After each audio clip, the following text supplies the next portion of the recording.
internationally acclaimed On Stage with Winford Williams. At a new time, Saturdays at 8 p.m. on CVM TV. So much more than entertainment.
Tonight in CVM News at 7, delivery man charged following Ganja seizure.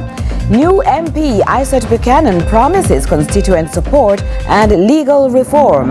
Nigerian prince speaks partnerships with Jamaica will be a challenge. In Inspire Jamaica, fighters break to the moon. And in sports, chaos in Colombo as India beat Pakistan in Women's World Cup.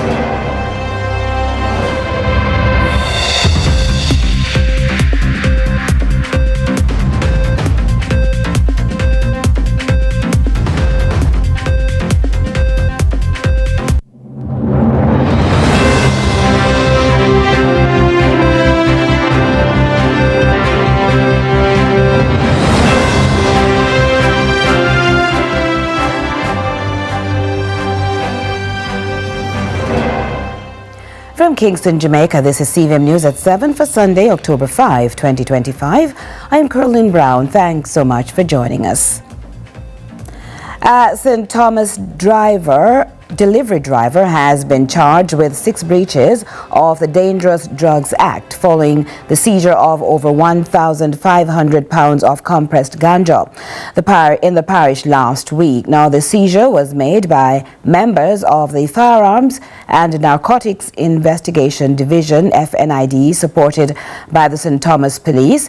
Charged is 33-year-old Fabian Watson of Mount Zion, Rock River in Clarendon. Reports are sometime after 10 on October 1, the FNID's Special Operations Team intercepted a truck being driven by Watson on Church Street in Morant Bay. A search of the vehicle uncovered more than 150 parcels of compressed ganja, along with the over 180,000 Jamaican dollars. Now, the drug is estimated to have a street value of approximately $4.7 million. Fresh off his election win, Member of Parliament for Portland Eastern, Isaac Buchanan, has pledged to support his constituents and give them a stronger voice in Parliament. He enlightened our news team on his plans to push for legal reforms while supporting land ownership among the vulnerable. Our reporter Kevin Black has the details.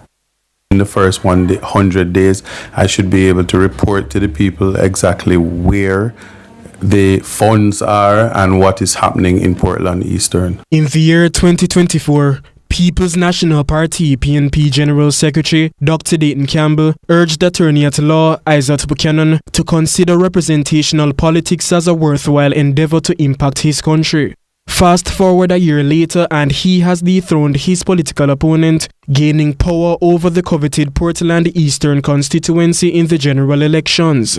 After the dust settled, CVM News caught up with Buchanan to uncover how he intends to engage the young voters who deem his victory a shift in political culture. When the DEEP program, which is the Digital Economy Educational Program, is launched effectively in Portland, it will become apparent because you'll see the other parishes coming on board with that initiative. It is a program that will allow young people 18 to 58, notice the 58 as young, they will be able to interface with the technology, interface with the platforms, whether social media, interface with digital currency. So there will be a training with that, and at the end of the 12-week program, they will get a grant of $100,000 that will allow them to start to monetize the space. MP Buchanan also outlined how he intends to utilize his legal prowess to aid in championing legal reforms from the Parliament. In the justice system, one of the key reforms is the whole rehabilitation process. I'm of the view that rehabilitation is not in existence at the moment, so I think that a strengthening of that. I did hear the minister, Dr. Horace Chang, says that he is going to have a robust amendment to rehabilitation, so we'll see what that looks like. I think my strength is definitely public advocacy, let me put it that way, and certainly combining the public advocacy and the legal background that I do have, I think that we'll be able to achieve a lot in terms of amendments. I think this time around the Parliament as a whole is mature, and I do see a lot of legal minds in the space, so I'm very positive. I'm going to take a positive approach to what's expected from cooperation. He says he intends to formalize land access for his constituents who are oftentimes considered squatters. What I plan to do is to pay serious attention to ensuring that the least among us experiences human dignity. One key area of that respect is to stop calling people squatters and give credit to people who have been on lands, if it's private, 12 years or more, that assist them with getting titles, and if it's even government and they've reached the 60-year threshold over time, combined through generations, that they too should be given the respect of land ownership. Buchanan is confident he is the right man to serve the people of Portland Eastern. Kevin Black reporting for CVM News. And still in East Portland, the Alligator Head Foundation is leading efforts to restore coral reefs and protect vital marine ecosystems. The foundation informed our news team the work is helping to secure the future of coastal communities and ocean biodiversity. Our reporter again is Kevin Black. And this is the first successful attempt at assisted sexual reproduction using corals, and especially at this extent using this species. In this CVM News exclusive, we are here at the Alligator Head Foundation in Port Antonio, where we discover more about coral reefs. So in terms of corals, what's been happening worldwide, not just in Jamaica, corals have been under some serious pressures. A lot of it has been human-induced or human-caused. So things like the burning of fossil fuels, all of that contributes to global warming. It has also affected the organisms in the sea. And that, of course, includes corals. So worldwide, they've been bleaching, they've been dying of different diseases, and their numbers are at the lowest they've ever been at any point in history. So what's happening at Alligator Head now, corals spawn. So they reproduce sexually by releasing the eggs and sperm in the water column. And what we're trying to do here is collect those egg and sperm and fertilize them in-house, just basically to help maximize the chances of fertilization as well as the survivorship. Dr. Cahoon underscores that corals are our first line of protection from high wave energies. adding, the parish of Portland has one of the strongest coral systems in the island. And so they break the waves before it gets to shore. Apart from that, corals are large sinks of carbon, meaning that they store a lot of the carbon that's contributing to global warming. Corals have the ability to store that carbon in the calcium carbonate skeleton. Apart from that, coral reefs are an important habitat for reef fish.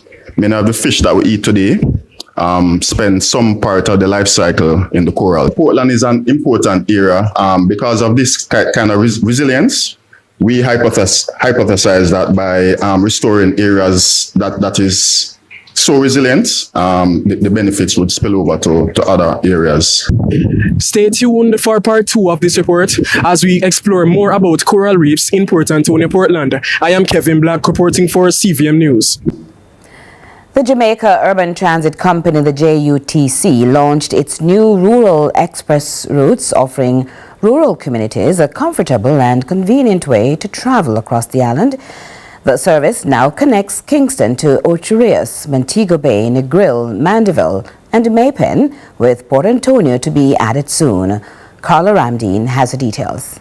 Transport Minister Darrell Vaz says that the new JUTC service will operate 6 days a week, with the first bus departing at 5:30 a.m. from Kingston. Passengers will pay an introductory fare of $2,000 per trips to Ocho Rios, Montego Bay, Negril, Mandeville, and $1,500 to Maypen. Speaking at the launch at Halfway Tree Transport Center, Minister Vaz described the fares as a great introductory option to provide rural citizens with access to affordable transportation. But most importantly, it's giving options to the rural citizens across Jamaica, similar to that of the school bus, giving them opportunities to making sure that they can get a safe, reliable, affordable mode of transportation. The Transport Minister adds the new service also prioritizes accessibility, with 10% of buses specially equipped for passengers with disabilities. There's a policy in place by the government that 10% of all buses will be for special needs. So that would mean that we, out of the 100 that we got recently, we got the last 7 for the special needs. So we have 10 out of that, plus the 10 from the other. So we have about 20 outside of what we would have had in the fleet before. Managing Director of the JUTC, Owen Ellington, detailed plans to expand the service to Port Antonio. He says the Rural Express will also give Jamaicans an opportunity to explore the country in a safe, comfortable and affordable way. We're not really interested in competing with existing carriers. Our intention is to create a new niche, that is Jamaicans who are not traveling, Jamaicans who have the resources, have the family connections, have the interests across the country, but haven't yet figured out they can travel regularly, safely, conveniently, and at an affordable price. So, Carla Ramdeen, CVM News.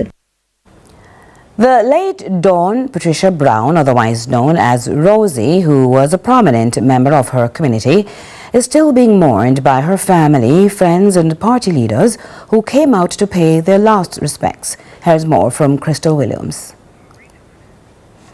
We will get to that story later on. Now, Jamaica welcomed the global I Am the Code initiative with a dynamic training and workshop focused on empowering young women and marginalized youth through coding and digital literacy. Now, the event held in Kingston featured hands-on sessions, mentorship and discussions on technology's role in social change.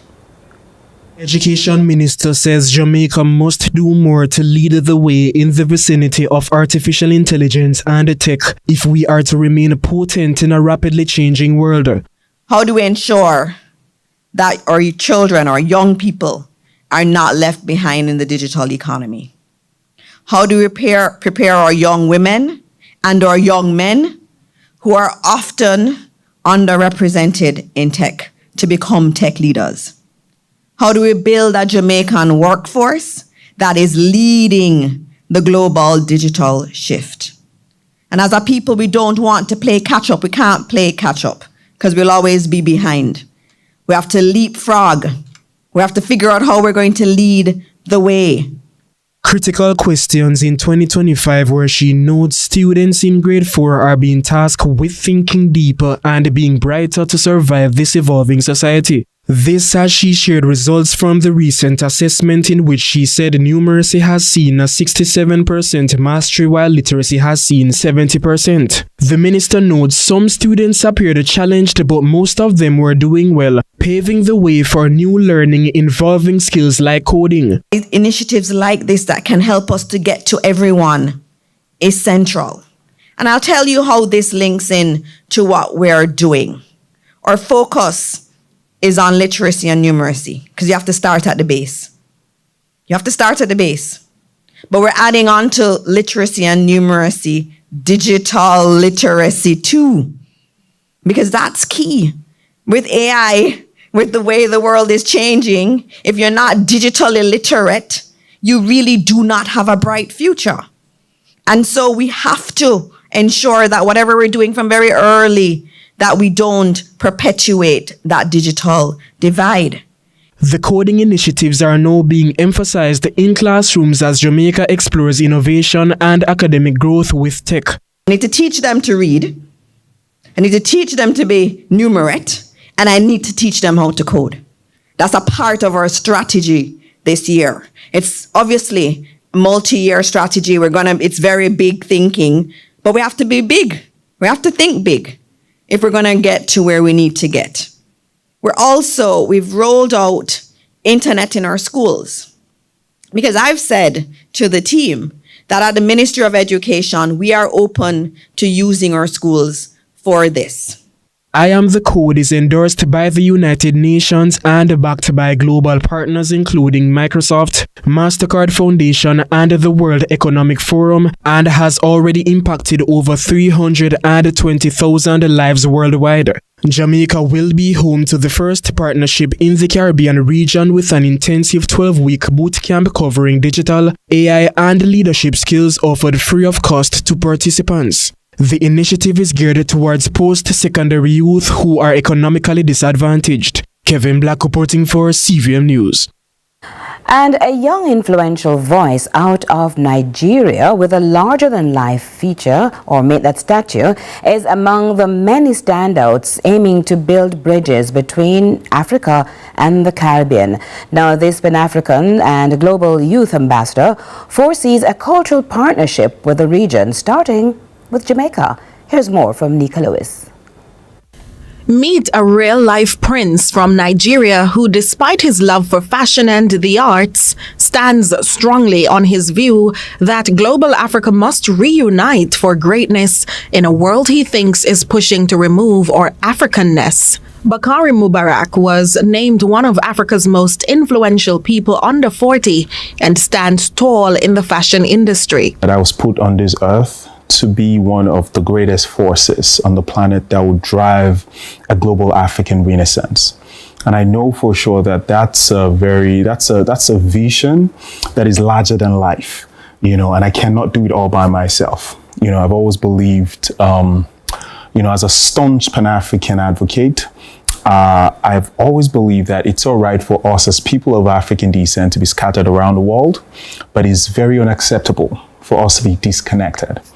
The young prince also heads two entities bent on building bridges for commerce and success between Africa and the Caribbean. I was having a conversation at the Youth Summit back in Nigeria, and I emphasized the fact that Panama has the second largest canal. But how many people on the continent knows? Only a few people knows about this. So we've not been engaged, or we've not been involved in doing businesses with each other. I had a conversation with an associate here who is in the cosmetic sector. They make products that are cosmetic products, very organic ones, and then they tend to import shea butter from the West African coast. But guess what? They've been having black soap is a big thing for us here too. Look at that. Mm-hmm. So those are things we have, but the challenge was that there was an intermediary, or there is an intermediary. Prince Mubarak asserts a direct line of trade would make accessing certain products much cheaper for Jamaican businesses. We also discussed the matter of replacing the 1890s Obia Act, now in the Supreme Court. There's too much knowledge in all of this, but because they have been tagged, have been actually demonized one way or the other, we don't tend to exploit them as much as we should be able to. So speaking to what you talked about, I'd read about it, get to have more information. But from the surface level, I think it's all right to take away, to not demonize practices that are actually indigenous. But despite his passions, he considers himself a Pan-Africanist and an admirer of military leader in Burkina Faso, Ibrahim Traore, advocating for one Africa. A very big kudos. I give all of my kudos to this wonderful leader, to this wonderful leader and the people of Burkina Faso. I think they have truly woken up, from their slumber. And I think the entire Africa must wake up from our slumber. And in essence, in extension, the entire global Africa must stand up to our power. And but this wouldn't happen if we don't bring about that interconnection and that collaboration, especially from an economic standpoint. He'll be visiting that country soon, but until then, he has been soaking up the culture, mostly its food and people right here in Jamaica. And no, he's not here in search of a bride, but see the full interview soon, only on CVM TV. We do apologize. We will not be having that report promised earlier on the late Dawn Patricia Brown. Tonight, we will have it for you later on in the week. Stay with us, though. We'll be right back.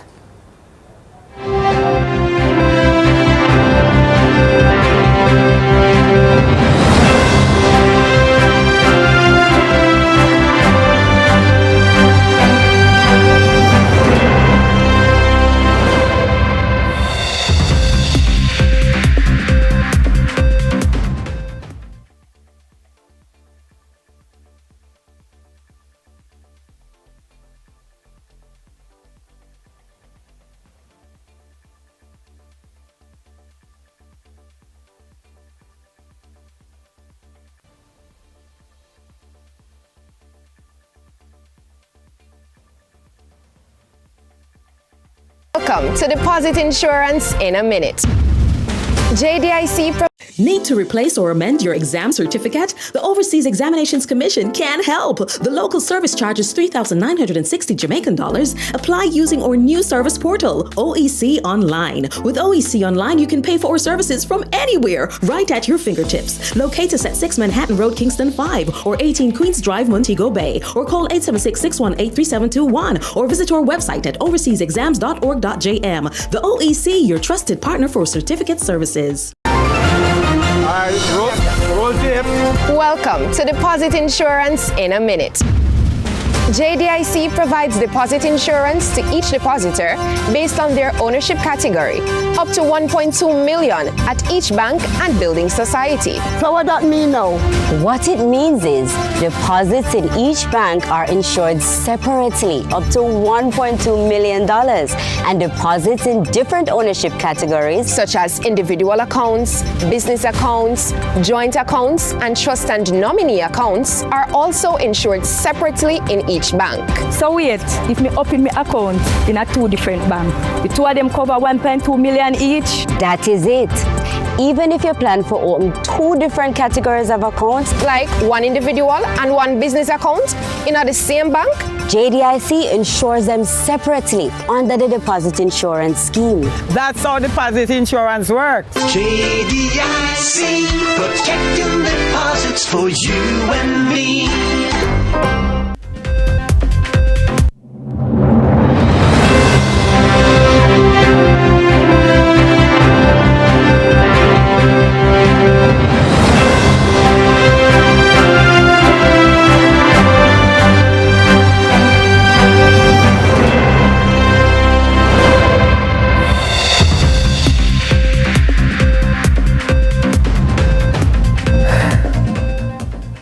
Thanks so much for staying with us. Now, children battling cancer hear it many times, a diagnosis does not define you.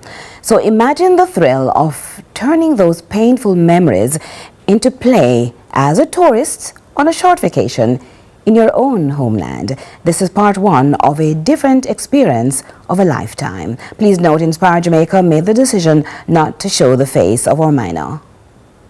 Reach out and touch somebody's hand. Make this world a better place if you can. From a distance, one could easily assume there's only one passenger along with the driver inside this vehicle. But close up, there's a small frame of a little princess we will call a fighter, whose home for over the past 365 days has been a hospital.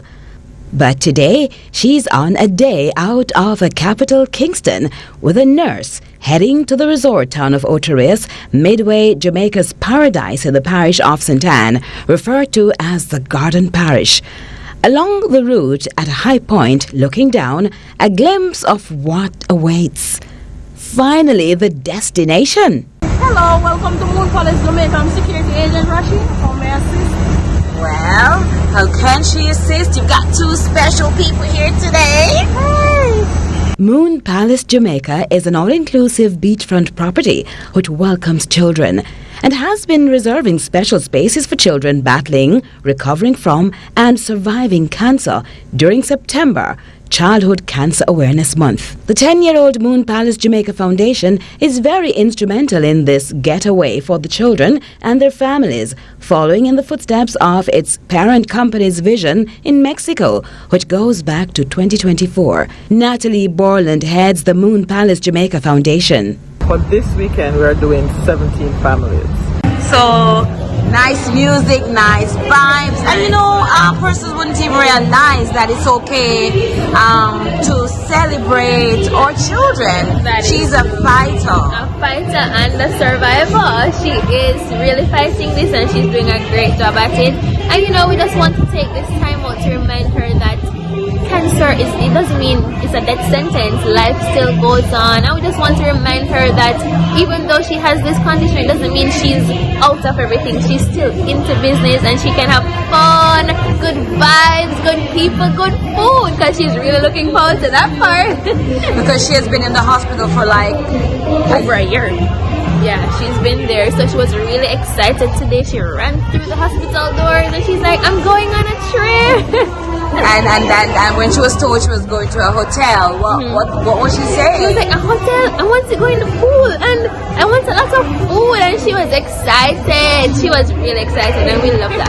I know we can't talk much about her parents, but how easy was it for you to decide to be her mama for these few days? It wasn't hard. The reason being, I know the challenges and I'm ready and willing to make her feel loved and, feel into everything with everybody else. Feel like every other kid there is. Feel like even me, just to enjoy this moment and be herself. What you're not able to see is what makes this fighter a winner. But Dr. Michelle Reese-Mills knows. She was diagnosed with rhabdomyosarcoma of the orbit of the eye. Her disease is localized to just that area. Started with just swelling that was thought to be an infection, but was persistent despite many rounds of antibiotics, and eventually a biopsy was done that was consistent with that diagnosis. Because of that, the location, it's not possible to do surgery, and therefore she's had a combination of radiotherapy and chemotherapy, to which she has responded well. So she's completed her treatment and now it's just